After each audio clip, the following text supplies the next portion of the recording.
তো নমস্কার বন্ধুরা, তোমাদের সকলকে তোমাদের নিজেদের চ্যানেল বেসিক অঙ্কতে আবারও আজকে স্বাগত। তো তোমরা যারা যারা মাধ্যমিক এবার দিয়েছো, অর্থাৎ 2025-এ যারা যারা মাধ্যমিক দিয়েছো, তাদের জন্য কিন্তু আজকের এই ভিডিওটি অনেক অনেক গুরুত্বপূর্ণ হতে চলেছে।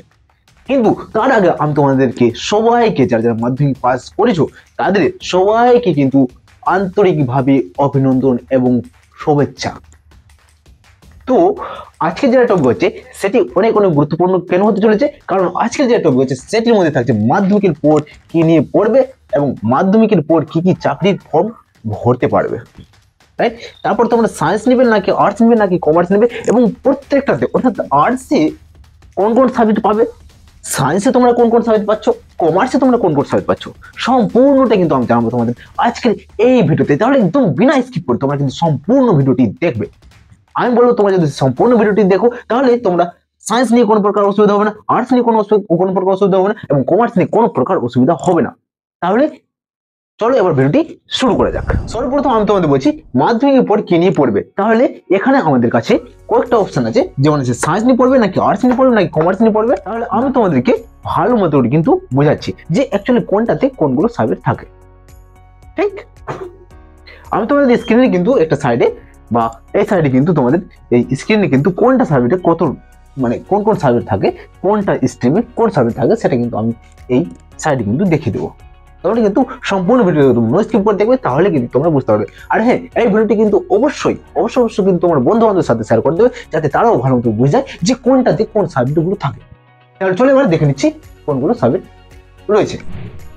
আচ্ছা, তাহলে সর্বপ্রথম আমরা সায়েন্সটা দেখে নিচ্ছি। তো সায়েন্সের মধ্যে কোন কোন সাবজেক্ট পড়ে, ওকে, তোমরা কিন্তু স্ক্রিনে তোমরা ভালো মতো দেখতে পারো। দেখো, সায়েন্সের মধ্যে সর্বপ্রথম কিন্তু গণিত পড়ে, তারপর পড়ে পদার্থবিজ্ঞান, তারপরে রসায়ন বিজ্ঞান অর্থাৎ কি কেমিস্ট্রি, ওকে, তারপরে আছে তোমাদের জীবন বিজ্ঞান বা জীববিজ্ঞান, তারপর আছে পরিবেশ বিজ্ঞান, তারপর biotechnology, computer science, engineering, graphics, আর আছে তোমাদের জিওলজি। ওকে, তারপরে এবার তোমাদের কাছে একটি পয়েন্ট হচ্ছে, সেটা হচ্ছে তোমরা সায়েন্স নিয়ে পড়লে মানে তোমরা কি কি চাকরির জন্য অ্যাপ্লাই করতে পারো বা তোমরা কি কি চাকরি পেতে পারো, এটা কিন্তু অনেক অনেক গুরুত্বপূর্ণ।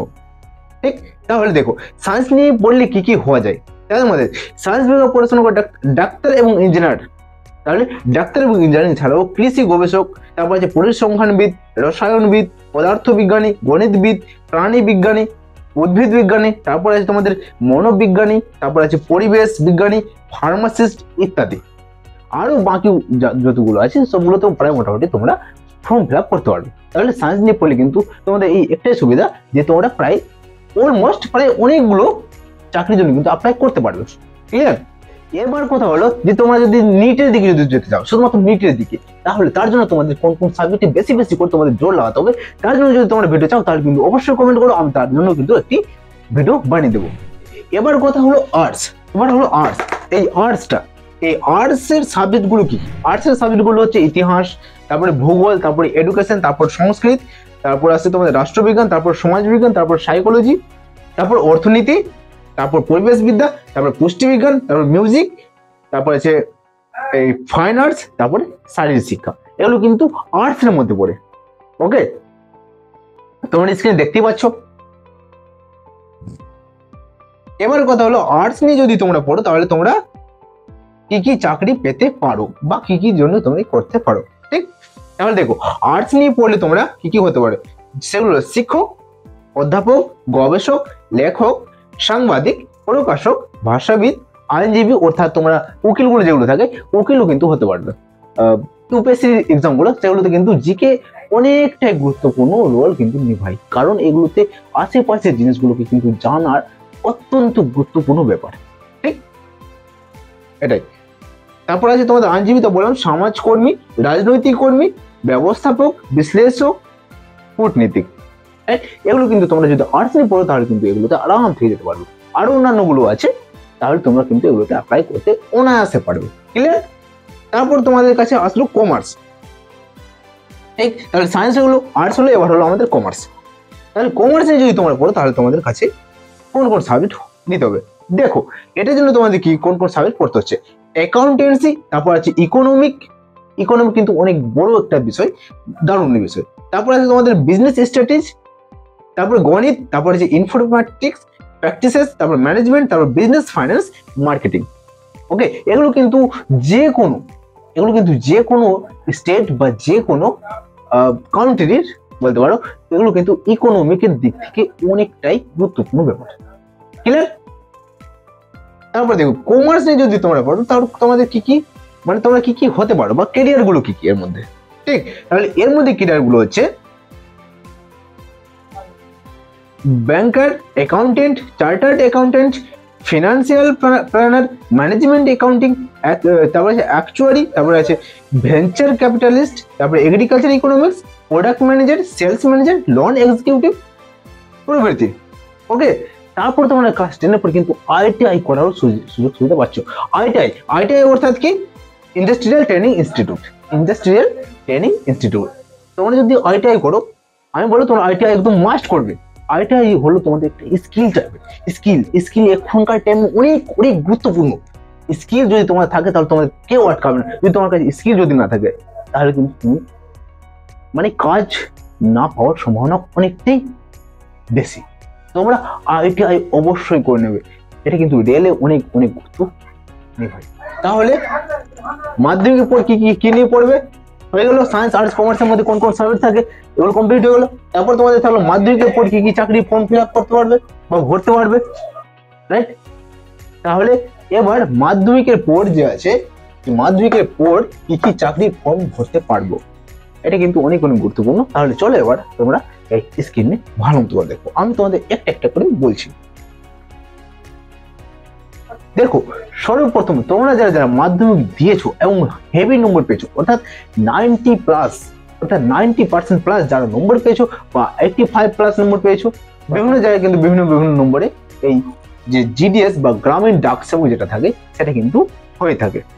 ঠিক, তাহলে এর মধ্যে যেটা পড়েছে বয়স সীমা হতে হচ্ছে কিন্তু এখানে 18 থেকে 40 বছর।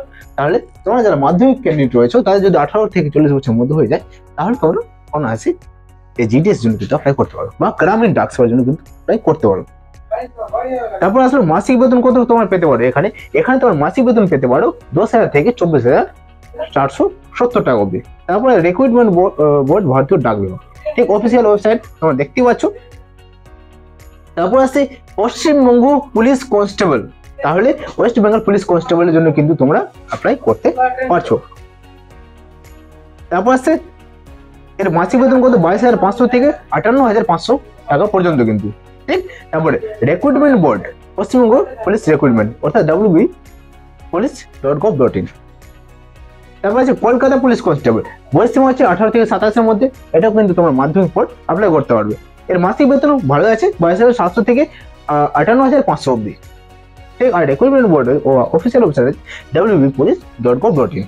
তারপর আছে এসএসসি জিডি কনস্টেবল, এটাও কিন্তু 18 থেকে 23 বছরের মধ্যে হয় এবং এর বেতন আছে 21,700 থেকে 69,100 এবং এর অফিসিয়াল ওয়েবসাইট আছে ssc.nic.in।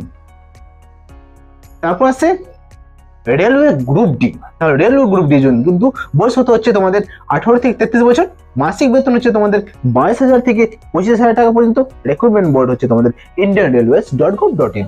ঠিক, তারপর আছে তোমাদের ফুড সাব ইন্সপেক্টর অর্থাৎ ফুড এসআই, তাহলে এর বয়স সীমা কত হচ্ছে 18 থেকে 40 বছর, এর মাসিক বেতন হচ্ছে 22,700 থেকে তোমাদের 58,500 অব্দি এবং রিক্রুটমেন্ট বোর্ড হচ্ছে তোমাদের psc.wb.gov.in।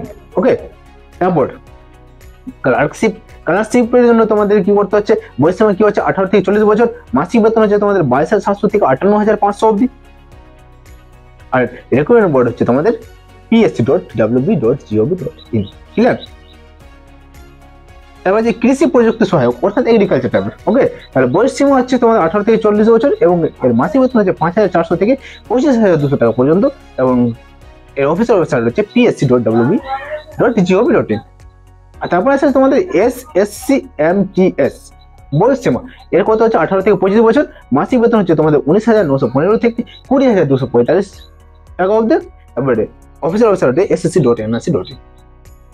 তারপর আছে তোমাদের গ্রুপ ডি যেটা থাকে এর বয়স সীমা হচ্ছে তোমাদের 18 থেকে 40 বছর, মাসিক বেতন হচ্ছে 20,050 টাকা। রিক্রুটমেন্ট বোর্ড হচ্ছে তোমাদের westbengalssc.com।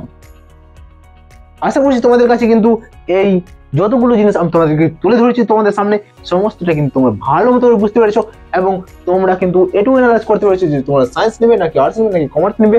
আমি কিন্তু প্রত্যেকটা সাবজেক্টগুলো কিন্তু ধরে দিয়েছি। এবার তাহলে তোমাদের এখানে কি হলো, মাধ্যমিকের পর কি নিয়ে পড়বে, মাধ্যমিকের পর কি কি চাকরি ফর্ম ফিল আপ করতে পারছো, এবং সায়েন্স আর্টস কমার্স নাকি অন্যান্য কোনো কিছু, তাহলে তোমরা এটুকু কিন্তু ভালো মতো বুঝতে পারবে। তাহলে দেখা হচ্ছে পরে অন্য কোনো ভিডিও, ততক্ষণের জন্য তোমরা সকলে ভালো থাকো, সুস্থ থাকো, নিজেদের খেয়াল রেখো আর দেখতে থাকো এই বেসিক চ্যানেলটিকে। আমি তোমাদের ভালো মতো কিন্তু গাইড করবো। তো তোমরা কিন্তু এখনই এই চ্যানেলটিকে সাবস্ক্রাইব করে নাও এবং পাশে থাকা বেল আইকনটি হিট করে নোটিফিকেশন অন করে রাখো, যাতে আমাদের ভিডিও তোমরা একটাও মিস না করো। তাহলে দেখা হচ্ছে পরে অন্য কোনো ভিডিও। ধন্যবাদ।